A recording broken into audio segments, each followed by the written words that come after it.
Watch this! Okay, it's time to work the lower body, and we're starting with the granddaddy of all exercises, the squat.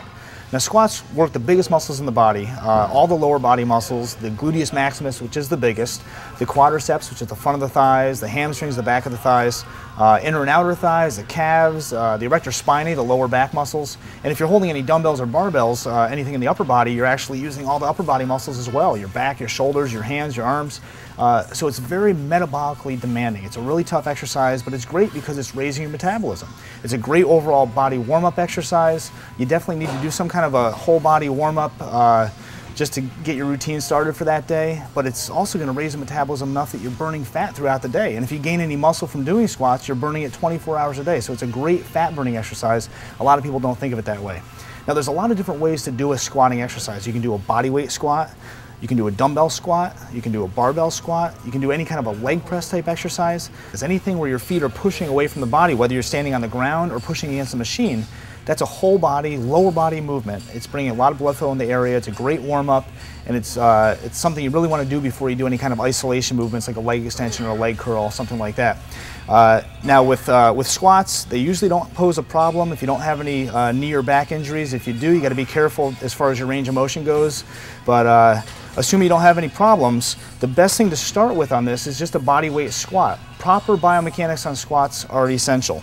And what I recommend is straddling a bench or a chair or something where you're actually sitting down. Basically, a squat is sitting down. You're putting your hands on your hips to start, slowly down, and just sit down on a chair or straddle something. And that's really the position of a squat. My weight is through my heels or through my midfoot. It's not going up on my toes. My feet are staying flat. Going down, sitting down, and then back up. So that's the movement. Slowly down, weight's more on the heels than it is on the toes, and slowly back up. And once you get that motion down, you can start fine-tuning it a little bit. As I go down slowly, I don't want to go down, I don't want to compress and take my weight off here. I basically want to keep the muscles under tension the whole time. So you're going to go down, you're just going to kind of touch the material of your pants, assuming you're wearing them at the time, and come right back up. Don't really rest in the bottom position. You're not going down there to rest and recover. You want to keep the muscles under tension, keep the weight through your heels. I'm resting now, but keep the weight through your heels. Don't bring your knees out over your toes, and right back up.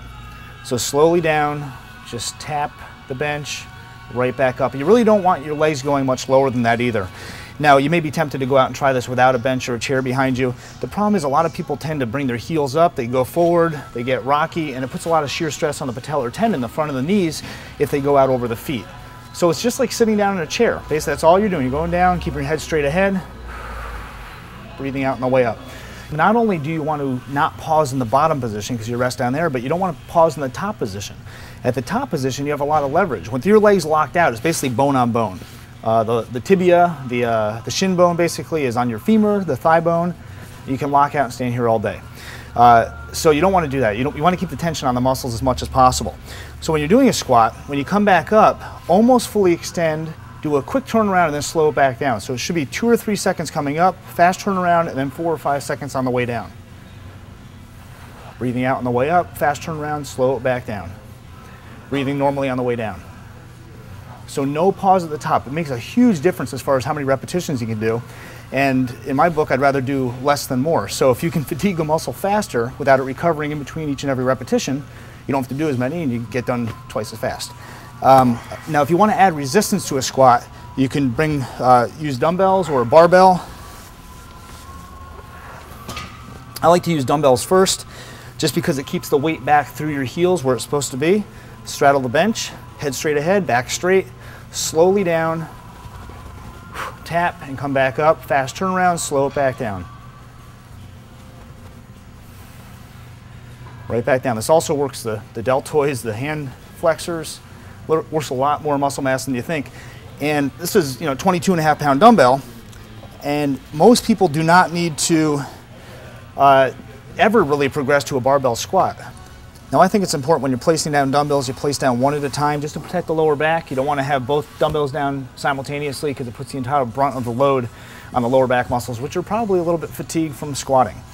And speaking of fatigue, as you can probably tell, I got a little winded. My heart rate got up, my face got flushed just from doing squats for a couple minutes while speaking. And if you don't believe me, if you don't think it's that difficult of an exercise, try singing a song or even talking a song while you're just squatting.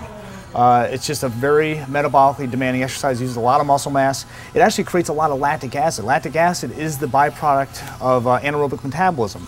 Basically, your body doesn't have enough energy to keep doing squats continuously, so it creates this lactic acid, and lactic acid dissociates into carbon dioxide and water, and the carbon dioxide makes you breathe more. The increase in carbon dioxide in the body makes you get out of breath. You huff and puff a little bit. So it's not like it's an aerobic exercise per se. You're not actually using up a lot of oxygen when you do squats. It's putting you in an anaerobic state and is making you get rid of the waste products. So some of the big movements like push-ups and chin-ups and squats that use a lot of muscle mass get you out of breath. So expect it, enjoy it, and we're going on to the isolation movements, leg extension.